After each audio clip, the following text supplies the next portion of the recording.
January 1943. A thin mist hangs over a strip of black volcanic sand somewhere in the Solomon Islands. The surf rolls in quietly, too quietly for a coastline watched by more than 30,000 Japanese soldiers dug into the jungle beyond. The night smells of salt, diesel, and something metallic, like the edge of a knife. A small landing craft grinds to a halt just short of the shore. 40 men, unshaven, hard-eyed, and dressed in mismatched gear, jump into the knee-deep water. They move fast, almost feral, carrying nothing but demolition charges, grease-stained maps, and the weight of their own pasts. These are not the Navy's finest. Not yet. Some were pulled from military prisons. Some from brawls, broken ranks, or disciplinary barracks. A few had come to the Navy only because no civilian court wanted them free. But tonight, under a moon that hides behind drifting clouds, they are the only unit daring enough to slip between Japanese patrol lines. Their job, clear a path for a landing the brass barely believes is possible. The ocean behind them waits like a witness. The jungle ahead swallows them whole, and this moment, improbable and desperate, becomes the first step toward a force the world would one day call the Navy SEALs. In the months following Pearl Harbor, the Pacific had transformed into a vast, shifting battlefield ruled largely by Japanese momentum. Island after island fell under the rising sun flag: Guam, Wake, the Gilberts, the Solomons. Every reef, every lagoon, every dense strip of jungle became part of a fortified perimeter stretching thousands of miles. What looked like dots on a map were, in reality, complex defensive networks supported by hardened garrisons, well-dug artillery, and patrol lines that blended into the terrain. By early 1943, the United States faced a harsh truth: the Navy had mastered open ocean warfare, but it was unprepared for landings on hostile, coral-ringed shores. The Pacific demanded a kind of fighting the U.S. had never done at scale: silent approaches, demolition of underwater obstacles, rapid beach reconnaissance, and small teams operating in darkness. Every island was a labyrinth of reefs ready to tear open landing craft, channels too shallow for destroyers, and coastlines watched by Japanese spotters trained to shoot at shadows. During the early months of the war, several amphibious attempts had ended badly. Reconnaissance teams often lacked reliable information about tide patterns, enemy positions, or even the basic layout of beaches. In some cases, maps dated from the 19th century were the only guides. Commanders realized that sending thousands of troops onto a beach without precise knowledge was no longer a risk; they were marching those men into a slaughter. Inside Navy leadership circles, a new question began to form: what if the first men to land weren't regular infantry at all? What if they were small, highly expendable teams capable of infiltrating reefs and shorelines before the main assault? This idea did not come from polished academies or doctrinal books. It came from necessity, born in the chaotic early months when the U.S. was still scrambling to understand Japanese tactics. The Navy needed men who could work outside conventional structure, men who would not freeze under fire, who could improvise when every plan broke down, and who didn't mind being sent where survival wasn't guaranteed. Some officers believed the answer might lie with disciplinary cases, those who were strong, aggressive, and unafraid of chaos. Men who were difficult to control might excel in missions where control was almost impossible to maintain. What others saw as flaws, certain commanders viewed as potential assets. This thinking was controversial, even abrasive, but the war demanded experiments. Around this time, small experimental units began forming on the American East Coast and Pacific training stations, groups that would become the early predecessors of the Navy's future elite. These included Naval Combat Demolition Units, NCDUs, and the first iterations of Scouts and Raiders, each tasked with gathering intelligence, clearing obstacles, and guiding landing craft under fire. Yet even these units were not enough. The Pacific Islands were vast, the jungles unpredictable, and Japanese defenses persistent. The Navy needed men who could be dropped into places where larger forces would be detected instantly. The initial volunteers were nowhere near sufficient for the scale of operations taking shape. And so, an unusual directive emerged: identify individuals inside the Navy who were tough, reckless, or problematic, and give them a chance to fight in a way no textbook had ever described. Some came from naval brigs. Others were awaiting court-martial or had been written off as unmanageable.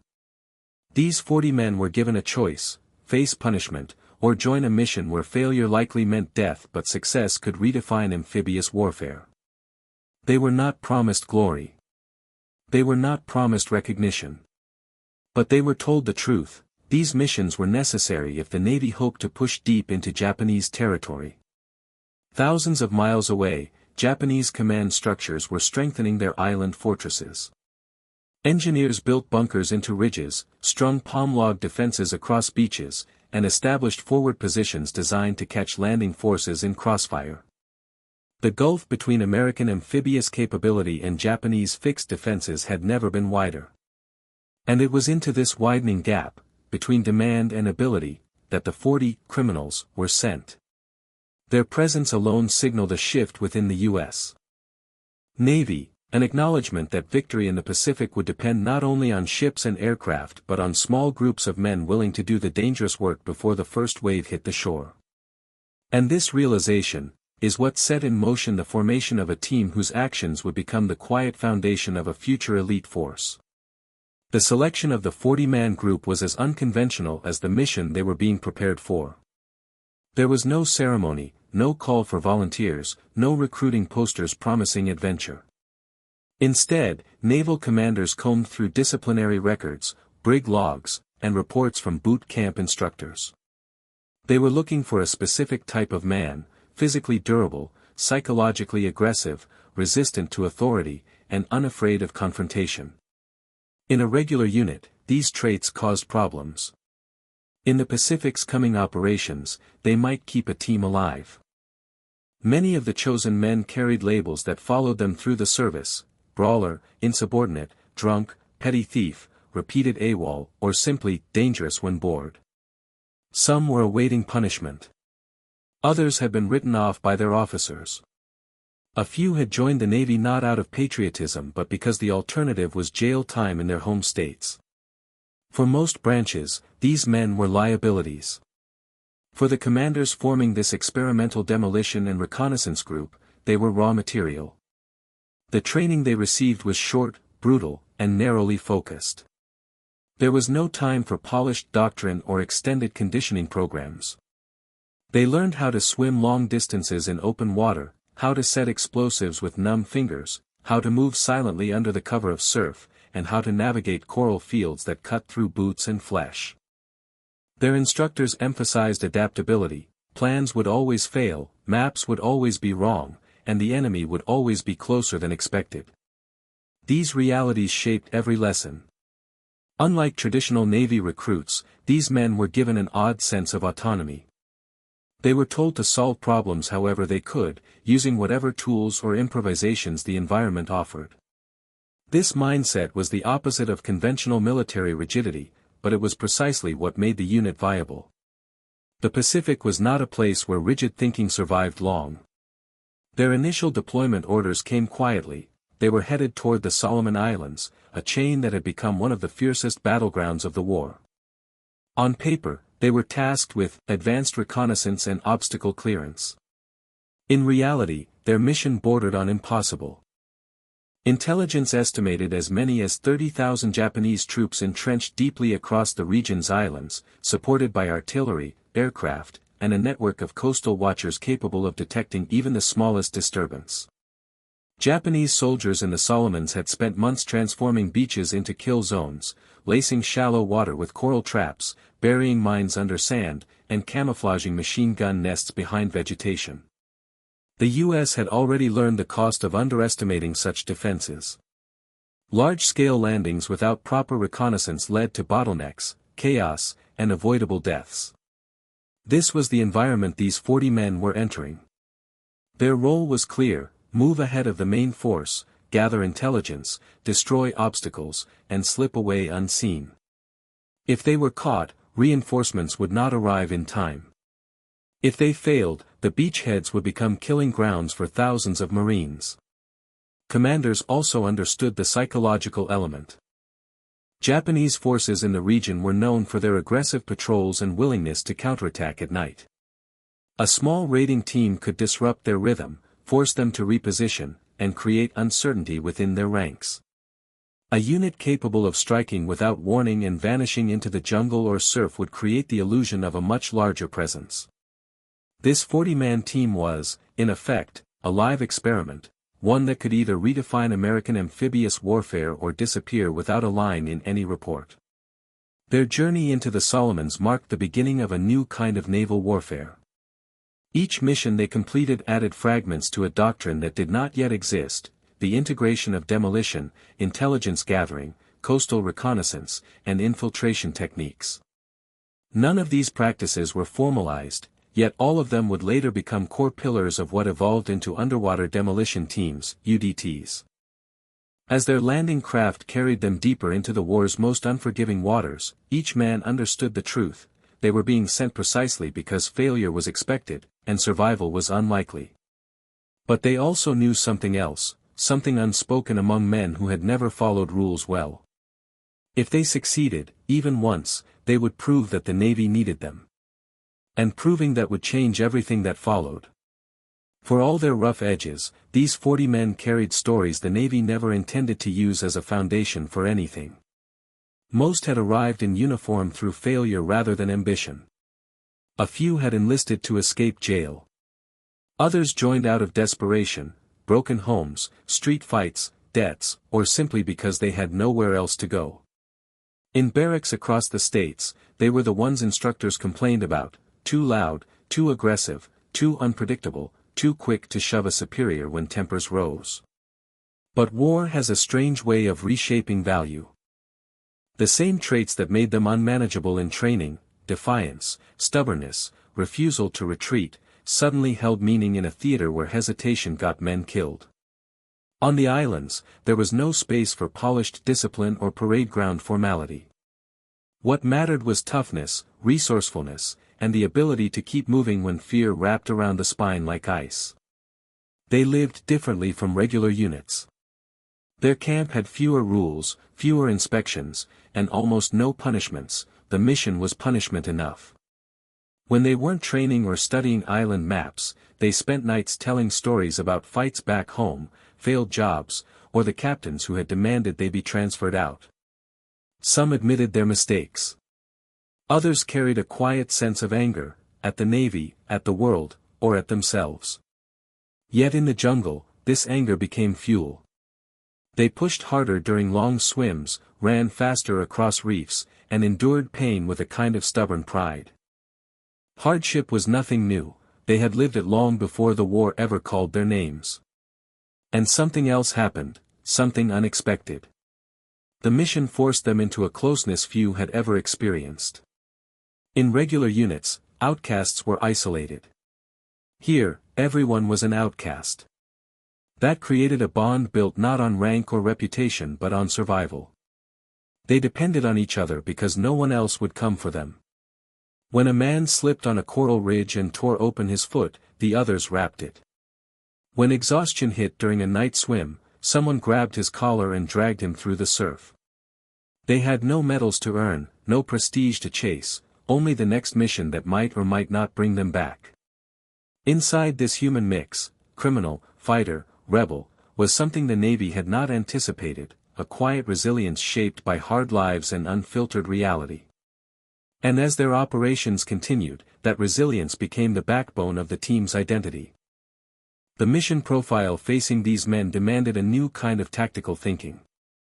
Traditional units moved in formations, maintained lines of communication, and relied on transport and support elements. None of that worked in the Solomons.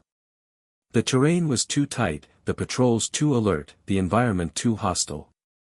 These 40 men were expected to succeed in conditions where silence, speed, and improvisation mattered more than doctrine.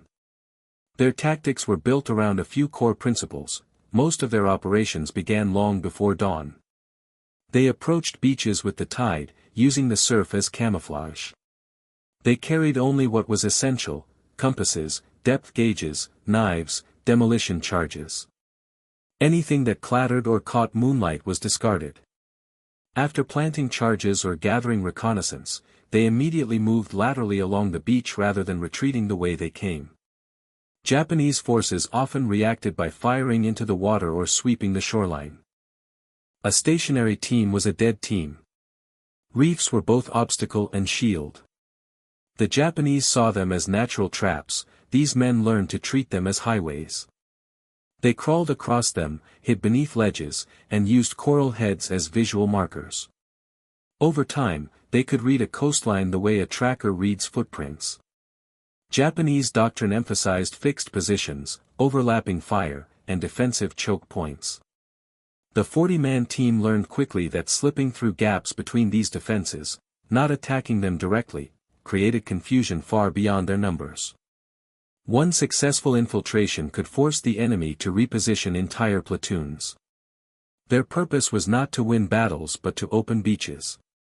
Success was measured by information returned, obstacles removed, and the ability to vanish before the enemy understood what had happened. These tactics, simple, improvisational, and intensely personal, would later form the backbone of UDT reconnaissance doctrine, but at the time they were improvisations born in jungle shadows and coral channels. The Solomons punished every mistake. Humidity thickened the air to the point of suffocation. Rain fell in sheets that turned trails into rivers. Mosquitoes carried malaria that thinned the ranks faster than bullets. Beneath the surf, coral sliced skin open with the ease of broken glass. Infection was constant, fever common, and exhaustion unrelenting. The Japanese understood the terrain intimately. Their patrols moved through the jungle like part of the landscape, silent, patient, often barefoot. They built hideouts from palm trunks and volcanic rock, camouflaged so expertly that men could walk past a machine gun nest without noticing it. For the 40-man team, survival meant respecting the environment as much as the enemy. They learned which plants cut through thirst, which coves hid deep channels, how to use tide cycles to their advantage, and how to read the coastline by sound alone. Their survival gear was minimal. They carried no tents, no medical kits beyond bandages, and no radios on infiltration nights. Food was whatever they could steal, catch, or scavenge. Water came from bamboo, rainfall, or improvised filters. They slept in short bursts, often fully clothed, knowing Japanese night patrols could appear without warning. Every mission was a gamble against hunger, infection, exhaustion, and discovery. But every mission also sharpened them, taught them discipline born not from rules but from necessity.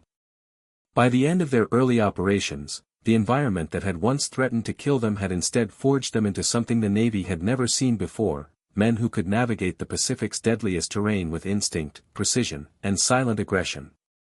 And the Japanese soon began to feel the pressure of an enemy they could not see.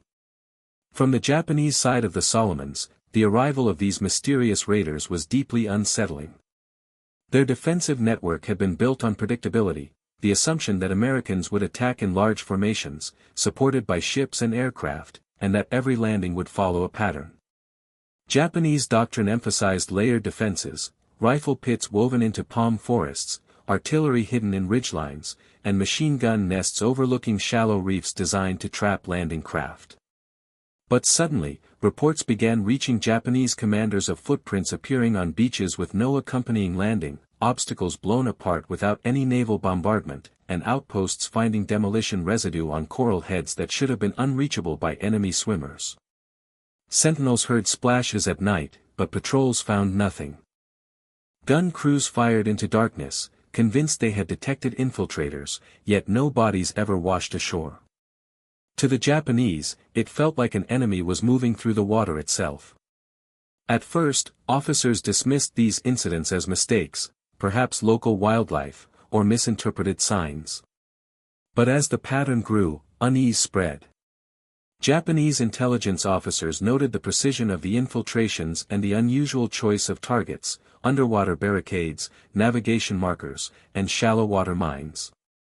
These were not random actions, someone was studying the coastline meticulously. What troubled them most was the psychological element. American forces were not expected to adopt such tactics. The Japanese military prided itself on night operations, stealth, and infiltration. Yet now they faced an opponent willing to crawl across razor-sharp coral in pitch darkness, carrying explosives, with no support and no margin for error. That level of determination was rare, even among Japan's own elite. Rumors circulated through the garrisons. Some soldiers believed the Americans were using criminals or wild men, individuals with nothing to lose. Others assumed they were dealing with a highly trained special unit.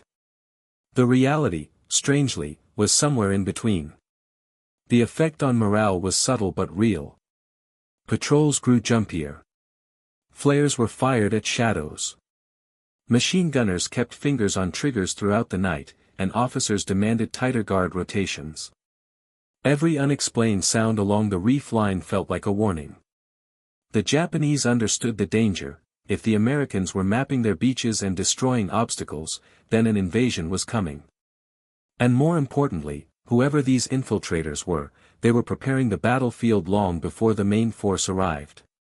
Behind the 40 men stood a handful of commanders willing to challenge tradition. Some were Navy officers frustrated by past landing failures. Others came from engineering backgrounds, understanding that explosives and tide patterns mattered as much as rifles. What united them was a belief that future amphibious operations would depend on speed, secrecy, and adaptability. These leaders recognized that the standard methods of reconnaissance, photographs taken from aircraft, maps drawn from outdated surveys, and reports gathered from distant scouts, were not enough. Beaches were dynamic. Tides shifted daily. Coral ridges changed shape with storms. Only men on the waterline could produce accurate intelligence. But that required swimmers willing to move into the enemy's front yard. In training sessions and jungle camps, these officers encouraged open discussion. If a demolition method failed, the men were asked to propose alternatives. If equipment broke, they modified it. Many of the innovations that later defined underwater commando warfare, limpet charges, line charges, swimmer delivery techniques, were shaped during these early experiments, often by necessity rather than design. Most importantly, leadership here was personal, not bureaucratic. Commanders lived alongside the men, sharing rations, swimming through rough surf, hauling gear across reefs. This proximity built respect, something the 40 fighters rarely gave freely. When an officer asked them to risk their lives, it carried weight because he had already risked his alongside them. This informal, improvisational leadership style contrasted sharply with the rigid command structures of the era. Yet it worked precisely because the missions were unpredictable. Planning never survived first contact with the tide, the terrain, or the enemy. What mattered was trust that every man could act independently, trust that no one would break under pressure, and trust that the team's survival depended on shared instinct. This fluid leadership would later become a core principle of the underwater demolition teams, initiative at the lowest level, responsibility placed on the swimmer, and commanders who understood the realities of the water firsthand. There was a quiet moral tension running through the heart of this 40-man experiment. These men had once been seen as the Navy's failures, troublemakers, fighters, or outright criminals. Now they were being asked to perform missions so dangerous and critical that the fate of entire landing forces could depend on their work. The contradiction wasn't lost on anyone. Some saw the assignment as a second chance, even if it was unspoken.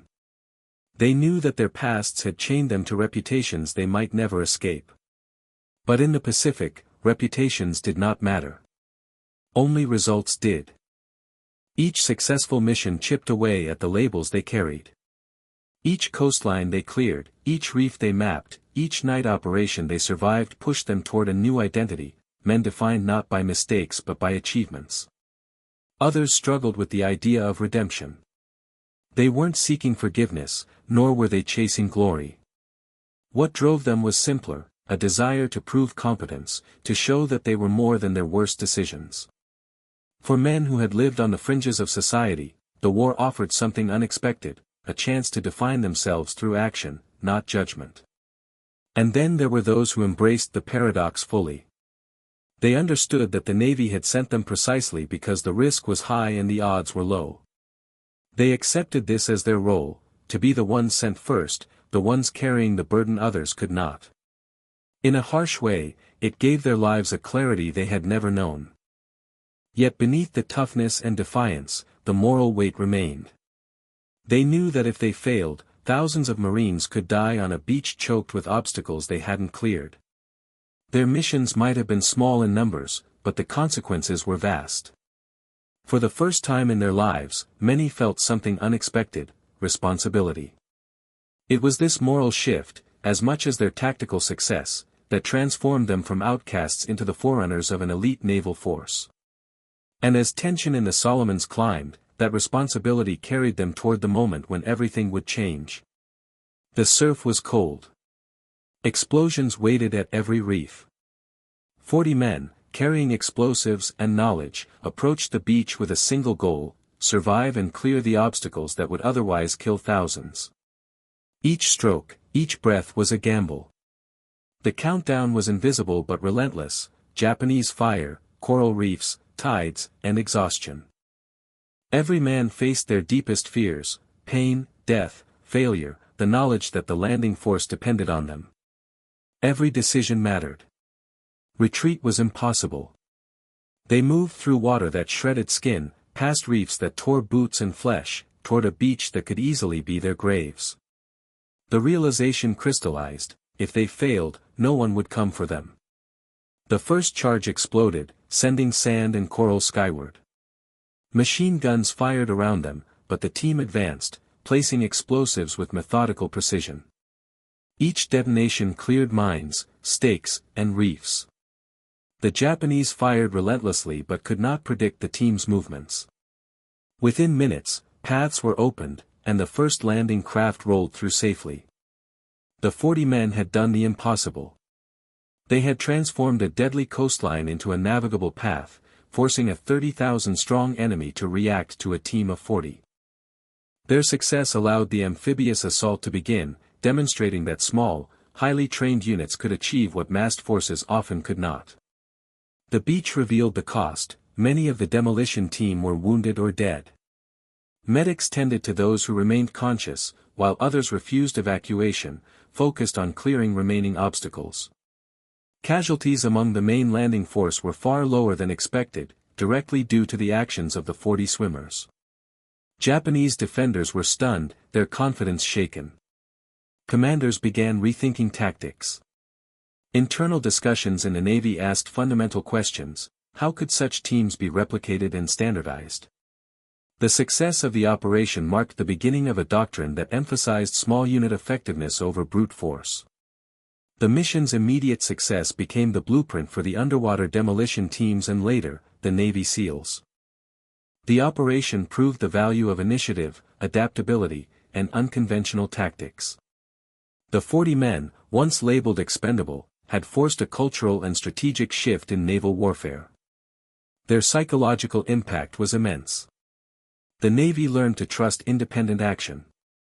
Morale improved in units following them. Doctrine evolved to prioritize reconnaissance, demolition, and night operations. The operation also highlighted that warfare required innovation and courage more than numbers alone. The men rested briefly on the cleared sand, exhausted but triumphant. From this battle, a legend was born, a legacy of elite, highly trained operators that would shape naval operations for decades. In the quiet that follows battle, the world seems to hold its breath.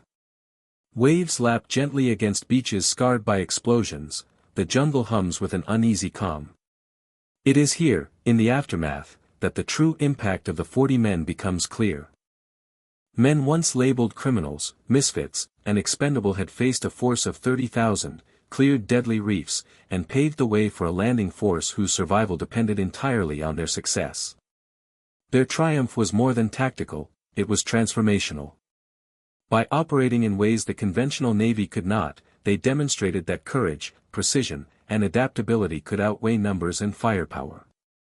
The techniques they developed, stealth reconnaissance, obstacle demolition, night infiltration, and independent decision-making, became the blueprint for the Navy's elite underwater units. The underwater demolition teams, and ultimately the Navy SEALs, trace their lineage directly to these men and this operation. Yet the story is not merely about strategy or innovation. It is about human potential, about redemption forged under pressure. The 40 men, once discarded by the system, discovered purpose, honor, and identity in the most dangerous of circumstances. Each successful mission, each life saved, redefined them, not as criminals, but as pioneers of a new kind of warfare. Their courage forced both allies and enemies to rethink what was possible. The legacy endures not in monuments, but in doctrine, in training, and in the ethos of the men who followed. Modern SEALs inherit the same principle: success comes not from status, but from skill, initiative, and unyielding resolve. From the chaos of surf, coral, and fire, a legend was born, one that demonstrates history's most enduring truth: extraordinary outcomes often emerge from the most unlikely individuals. Even as the tides erase footprints in the sand, their imprint on naval warfare remains indelible. 40 men, against impossible odds, reshaped history, and in doing so, created a force that would echo across oceans and generations.